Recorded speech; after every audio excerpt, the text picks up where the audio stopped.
림버 목사라고 하신 분이 대만의 타이베이에 있는 수초우 대학교에서 교환 목사로 심우하는 동안에 사회학과 교수와 학생들에게 사회 안에서의 교회의 역할에 대한 강의를 좀 해달라고 요청을 했습니다. 그 요청을 받고 강의를 했었는데, 강의가 끝난 후에 한 학생이 이런 질문을 합니다. 종교란 인생의 모든 문제에서 도피를 가르친 게 아니냐, 그냥 죽어서 천당 가는 거, 이 얘기를 하는 거 아니냐, 이런 질문을 하더랍니다. 그 질문을 받은 림버 목사는 예수님이 우리에게 오셔서 제기해 주신 종교는 도피가 아니라 해방이다, 이렇게 대답을 한 이후에 우리가 잘 알고 있는 세계적인 유명한 마틴 루터 킹 목사에 대해서 이야기를 들려주었다라고 합니다. 마틴 루터 킹 목사는 예수님에게 영감을 받아서 흑인들로 하여금 모든 인종주의의 억압적인 힘으로부터 자신들을 해방시키기 위해서 투쟁에 나서도록 지도한 목사라는 거 우리가 잘 알고 있습니다. 마틴 루터 킹 목사의 가장 유명한 그 연설 가운데 하나, 이것은 뭐 세계적으로 가장 유명한 연설 가운데 하나라고도 하죠. I have a dream. 나에게는 꿈이 있다라고 하는 연설입니다.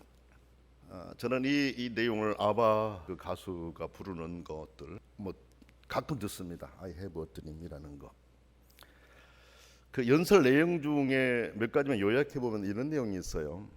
나에게는 꿈이 있습니다. 조지아주의 붉은 언덕에서 노예의 후손들과 노예 주인의 후손들이 형제처럼 손을 맞잡고 나란히 앉게 되는 꿈입니다. 나에게는 꿈이 있습니다. 내 아이들이 피부색을 기준으로 사람을 평가하지 않고 인격을 기준으로 사람을 평가하는 나라에서 살게 되는 꿈입니다라고 하는 그런 이제 연설입니다. 이런 그 마틴 루터 킹 목사의 얘기를 이제 들려주면서 종교에 대해서 편견을 버리라는 이제 이야기를 해줬다라는 것이죠. 성도 여러분, 기독교는 도피의 종교가 아닙니다. 루터 킹이 예수님에게서 평등을 배웠듯이, 예수님에게서 인격을 배웠듯이, 사랑과 정의를 배웠듯이, 우리 또한 예수님의 가르침 안에서 인권과 평화와 정의와 사랑, 이것을 배울 수 있어야 합니다. 배우고 삶 속에 실천하며 적용하면서 살아가야 합니다. 예수님 당시에는 성경이 구약의 말씀이었습니다. 그 중에서도 예수님은 이사야서를 참 좋아하셨어요. 구약에 여러 성경 말씀들이 있는데 예수님 이사야서를 그렇게 참 좋아하셨어요.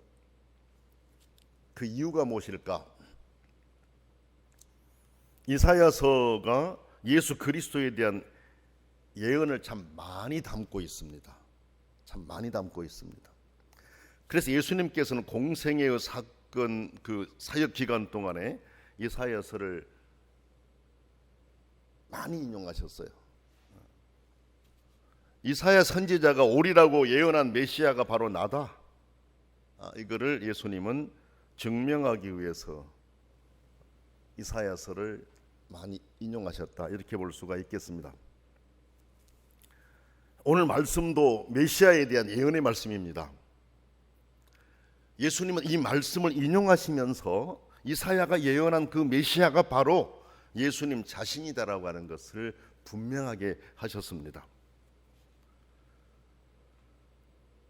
하나님께서는 이사야 선지자를 통하여 장차 영광의 기쁜 소식을 가지고 오실 예수 그리스도를 상세하게 소개하고 있습니다. 이사야 선지자를 통해 하나님이 알려주신 메시아 시대의 기쁜 소식, 이건 구원의 소식, 해방과 자유의 소식, 회복과 치유의 소식 아닙니까? 이 내용을 이사야서는 상세하게 설명해 주고 있어요. 당시 희망이 없이 살던 사람들에게 큰 위로와 용기를 주신 말씀, 이사야서다, 이렇게 말할 수가 있겠습니다. 먼저 1절을 보게 되면 이 예언을 성취할 주체가 누구냐? 이 내용에 대해서 우리에게 알려주고 있어요. 물론 어떤 사람들은 당시 포로 생활로 지쳐있는 이스라엘에게 기쁜 소식을 전해줄 이사야를 말하고 있을 거 아니겠느냐, 이렇게 보는 사람들도 있어요. 물론 뭐 그렇게 짐작할 수는 있겠죠. 그러나 우리는 말씀을 보다 넓고 본질을 볼 수 있어야 합니다. 이 기쁜 소식을 실현할 분은 성육신하신 예수 그리스도라고 하는 것, 이것을 우리가 이 성경을 통해서 보아야 한다라는 말씀입니다. 왜냐하면 여러분, 예수님의 공생애가 시작될 때 예수님께서는 바로 이 말씀을 들어서 자신의 사역을 소개합니다. 누가복음 4장 16절로 21절인데 예수님이 이제 공생애를 시작하시기 전에 인용하시면서 하신 말씀이에요. 예수께서 그 자라나신 곳 나사렛에 이르사 안식일에 늘 하시던 대로 회당에 들어가서 성경을 읽으시려고 서심해 선지자 이사야의 글을 들이거늘 책을 펴서 이렇게 기록된 데를 찾으시니 곧 주의 성령이 내게 임하셨으니 이는 가난한 자에게 복음을 전하게 하시려고 내게 기름을 부으시고 나를 보내서 포로된 자에게 자유를, 눈먼 자에게 다시 보게 함을 전파하며 눌린 자를 자유롭게 하고 주의 은혜의 해를 전파하게 하려 하십니다. 이 말씀을 예수님이 인용하시면서 공생애를 시작하신 거예요. 누가복음 4장 16절 21절, 이 글이 오늘 너희 귀에 응하였느니라. 그러니까 이사야가 예언했던 그분이 바로 나다.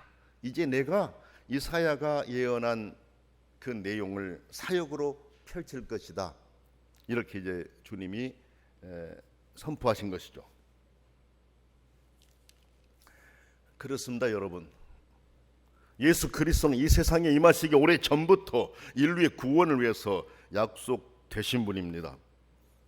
바로 그분이 때가 되매 세상에 오셔서 약속하신 대로 말씀을 성취하셨어요. 갈라디아서를 보게 되면 이런 말씀이 나옵니다. 때가 차매 하나님이 그 아들을 보내사 여자에게서 나게 하시고 율법 아래에 나게 하신 것은 율법 아래에 있는 자들을 속량하시고 우리로 아들의 명분을 얻게 하려 하심이라. 너희가 아들임으로 하나님이 그 아들의 영을 우리 마음 가운데 보내사 아빠 아버지라 부르게 하셨느니라. 그러므로 네가 이 후로는 종이 아니요 아들이니 아들이면 하나님으로 말미암아 유업을 받을 자니라. 갈라디아서 4장 4절에서 7절에 그렇게 말씀하고 있습니다. 여러분, 예수님께서 공생애의 사역을 처음 시작하실 때 그 사역의 공적 인정을 위하여서 어떤 일이 일어났습니까? 성령께서 그 위에 임하셨습니다. 세례 받으시고 올라오실 때 성령님이 머리 위에 임하셨어요. 내 사랑하는 아들이라고 선포하지 않습니까? 오늘 말씀에서도 보면 주 여호와의 신이 내게 임하셨다라고 하셨잖아요. 이것은 성령과 함께 이루실 메시아의 사역에 대해서 미리 말씀하신 겁니다. 여기에 예언해 있던 것처럼 예수님이 공생애를 시작하시기 전 세례받고 올라오실 때 성령이 임하셨거든요. 성령이 임하신과 함께 예수님의 사역이 시작된 것을 미리 예언으로 우리에게 알려주신 말씀입니다. 그리고 1절에 기름을 부으사라는 단어가 나와요. 마샤흐라고 하는 이 히브리어인데 이 마샤흐라는 이 히브리어에서 메시아라고 하는 단어가 유래했습니다. 자, 그러면 메시아이신 그분이 오셔서 하시는 일들이 무엇이라고 하셨습니까? 가난하고 억눌린 사람에게 복음을 전하는 것이다 그랬어요. 마음이 상한 자를 고치며 포로된 자에게 자유를, 갇힌 자에게 노임을 선포하며 하나님께서 원수 갚으실 날이 이르렀다라고 선포하는 일이다 그랬습니다. 슬퍼하는 모든 사람을 위로하고 그들에게 희망을 주고 죄를 뒤집어 썼던 사람들에게 빛나는 관을 씌워주고 상복을 입었던 몸에 기쁨의 기름을 발라주는 사명이다. 메시아의 사명에 대해서 그렇게 말씀하고 있지 않습니까? 그리고 침울한 마음에 찬양이 울려 퍼지게 하는 일이라 라고 하셨어요. 이 말씀을 두 가지로 정리할 수가 있겠습니다. 하나는 메시아를 통한 구원 사역은 전인적이다. 전인적이다. 어느 한 지역 또 한 부분에 대한 것이 아니고 전인적이다라고 하는 것을 우리에게 알려주신 말씀이에요. 다른 하나는 약자들에 대한 하나님의 보살피심이다라는 것입니다. 상대적 약자들에 대한 하나님의 보살피심. 근데 여러분, 예수님이 오셔서 하신 일이 뭡니까? 예수님이 오셔서 하신 일은 처음부터 바로 이 일을 실천하셨어요. 메시아이신 예수님께서는 이 땅에 성육신하셔서 이사야가 예언한 대로 다 성취하셨습니다.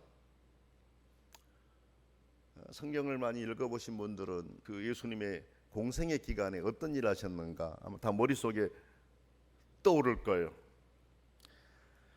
예수님께서는 공생의 기간 동안에 가난한 자, 약한 자, 눌린 자, 소외된 자, 외로운 자, 병든 자들을 찾아서 그들에게 희망을 주셨고 구원의 소식을 전해주셨습니다. 친구가 없는 자들에게 친구가 되어 주셨습니다. 아무도 가까이 하지 않는 사람, 앞으로도 가까이 할 가능성이 없는 그 사람들의 친구가 되어 주셨고, 예수님을 믿는 사람들로 하여금 그 사람들과 친구로서 지내야 된다라고 하는 것을 보여주셨고, 그렇게 살아야 되는 길을 알려주셨어요. 여러 차례도 말씀을 드렸습니다마는 예수님이 식사를 참 많이 하셨다고 했잖아요. 근데 그 식사하신 것은 그때 그 당시에 1세기 문화는 이런 의미가 있다고 했지 않습니까? 나는 당신과 평생 동안 사귀고 싶습니다라는 의미가 있었다고. 그때 1세기 그쪽 지역에 어떤 문화적인 특성이 그랬다 그 말이죠. 근데 예수님은 식사를 하셨을 때 보세요. 문둥이 시몬의 집에 가 식사하셨다고 하셨잖아요. 네. 물론 나병이 고침받은 이후였을 거예요. 그런데도 사람들은 나병에 걸렸던 사람들과 쉽게 가까워질 수가 없습니다. 근데 예수님께서 그 문둥이 시몬의 집에 지금 문둥이라고 안 하죠? 한센병 나환자 집에 가서 식사를 하셨어요. 그러니까 예수님은 이 나환자와 친구다. 전에 나환자였지만은 지금 고침받은 분이라고 생각하는데 나는 친구다. 나는 같이 밥을 먹고 그렇다면은 나를 따르는 사람들도 앞으로 내가 떠난 이후에 멀리하면 안 된다. 같이 식사도 하고 같이 드나들면서 친구로서 지내야 된다. 이걸 예수님 보여주신 것이잖아요. 예수님이 행하시던 일들 하나하나 속에서 우리는 의미를 찾을 수 있지 않습니까? 예수님의 공생애가 그랬습니다. 근데 이게 이사야의 예언되어 있었던 거, 예수님은 그 실천자로 오실 것이라 했는데 실제로 실천하셨다라는 말씀입니다. 물론 부한 자들은 예외냐? 그건 절대 아니에요. 부하지만 악하게 살아가는 사람들, 이건 안 되죠. 그러나 반대로 부하지만 약한 사람들, 또 힘들어했던 사람들, 이런 사람들은 만나셨어요. 그리고 구원을 주셨습니다. 그 대표적인 예가 삭개오와 니고데모, 아리마대 요셉, 이런 사람들이에요. 다 부자들 아니에요. 삭개오도 부자였어요. 니고데모도 부자였어요. 아리마대 요셉도 부자였습니다. 예수님께서는 자신의 약함을 인정하고 주님의 필요를 바라는 모든 사람을 찾으셨고 구원의 소식을 전해 주셨습니다. 여러분 3절 말씀을 보니까 믿는 자들을 의의 나무라 이렇게 칭하고 있죠. 나무는 사람에게 유익을 줍니다. 우리에게 맛있는 각종 과일을 공급할 뿐만 아니라 옷감, 가구의 재료들을 공급합니다. 어떤 나무는 약용으로도 쓰이기도 하고 건축하는데 없어서는 안 될 원목으로 쓰이기도 합니다. 또한 나무는 공기를 정화시키는데 귀중한 역할을 합니다. 예수 그리스도를 믿어 의의 나무라는 칭호를 얻은 우리 그리스도인들은 어떻게 해야 되겠어요? 사회에 유익을 주는 존재들이 되어야 됩니다. 우리의 모습을 숨기며 사는 사람이 아니라 사회 속에서 빛과 소금의 역할을 잘 감당하면서 우리가 살아가야 된다라는 말씀입니다. 이기적인 우리가 아니라 다른 사람을 위해서 유익을 주는 존재로 서기 위해서 힘써야 한다는 말씀이에요.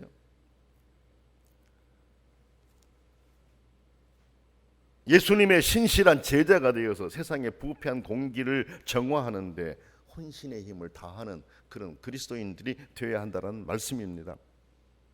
하나님이 우리를 의의 나무로 세우시기 때문입니다.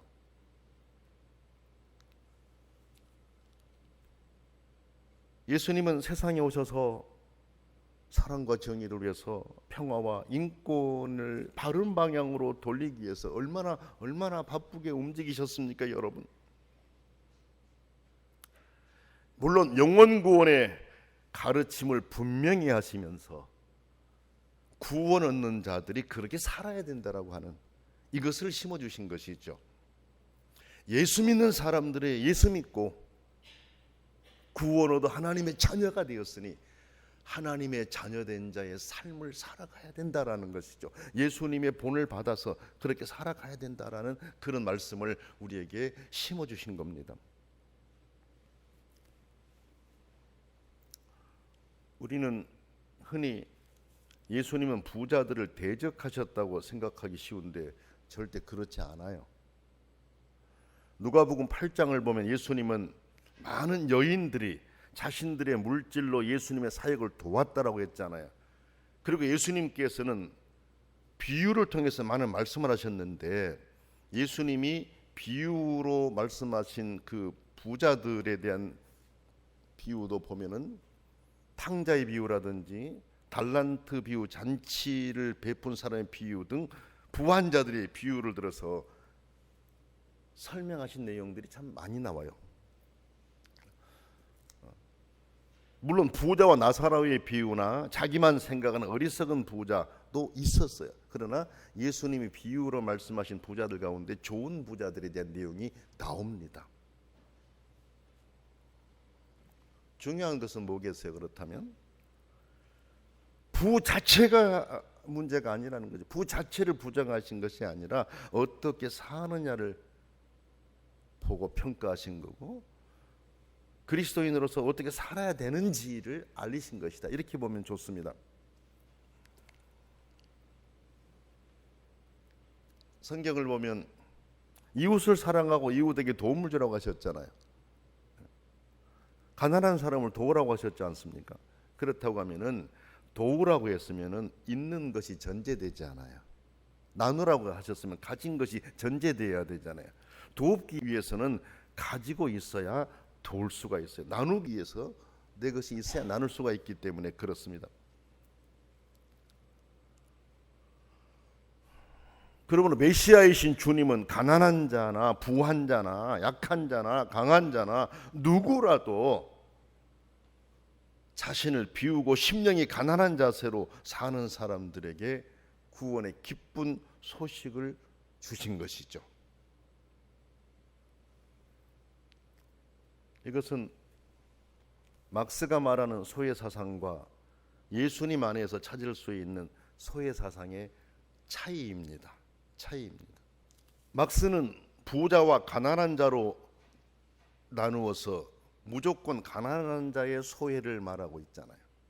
반면에 예수님은 부자와 가난한 자로 나눈 것이 아니라 죄라고 하는 개념으로 소외를 말하거든요. 죄라고 하는 개념으로 소외를 말해요. 오늘 우리는 우리의 삶이 어떤 모습이고 지금 나의 어떤 그 정체성이 어떤 것이든지 간에 하나님이 원하신 것이 무엇인지, 하나님이 원하시는 모습으로 산다라고 하는 것이 무엇인지 이것을 마음에 새기고 살아야 되고, 이사야가 예언했던 내용, 예수가 오시면 이렇게 할 것이다라고 했는데 실제 예수님이 오셔서 하신 일들이 무엇이었는지 이것을 마음에 담고 생각하면서 실천하면서 우리가 살아갈 수 있어야 돼요. 그 4절로 9절의 내용을 보면은 메시아가 이루신 사역의 결과들이 무엇인가에 대해서 우리에게 알려주고 있습니다. 첫째는 제사장 나라가 될 것이다 그랬어요. 이건 두 가지로 해석할 수가 있습니다. 하나는 이스라엘이 여호와의 제사장 나라가 될 것이라는 의미로 해석할 수가 있어요. 그러니까 이것은 이스라엘을 통해 복음이 전파될 것이라는 의미로 해석할 수 있다, 이렇게 봅니다. 실제로 예수 그리스도는 이스라엘에 오셨습니다. 그리고 그곳에서 복음이 세상에 전파되었습니다. 그리스도를 반대하는 자들도 많았고 지금도 예수 그리스도를 믿지 않는다라는 거, 이건 우리가 다 알고 있지 않습니까? 그렇지만은 로마서는 그대로 끝나지 않을 것이다. 이스라엘이 회개하고 돌아올 것이다.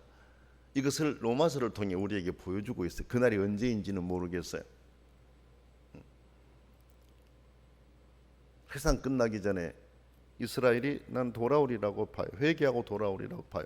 어떻든 제사장 나라가 어디를 말하느냐라고 했었을 때 이렇게 이스라엘이라고도 해석할 수가 있고, 다른 하나는 예수 그리스도를 통해 구원 얻은 모든 성도들이 제사장이 되어서 복음 전파의 사역을 감당하게 될 것이다라고 하는 의미입니다. 여러분 어떻습니까? 처음에는 이스라엘이 복음을 먼저 받아가지고 안디옥에 복음을 전하고 안디옥을 통해서 또 여러 지역에 선교사를 파송해서 또 복음이 전해지고 했지 않습니까? 근데 지금은 어때요? 이스라엘이 아닌 다른 나라에서 복음을 받아들인 나라들이, 복음을 받아들인 성도들이, 그리스도인들이 실제로 자국뿐만 아니라 타국에 나가서 선교하고 있습니다. 복음을 전하고 있습니다. 예수 그리스도를 전하고 있습니다. 예수 그리스도가 어떤 분이시고 어떤 일을 행하셨는지를 분명하게 알리고 있습니다. 그래서 메시아가 이루신 사역, 제사장 나라가 될 것이다. 우리 역시 그렇게 제사장으로서, 만인 제사장으로서 사명을 감당할 수 있어야 돼요.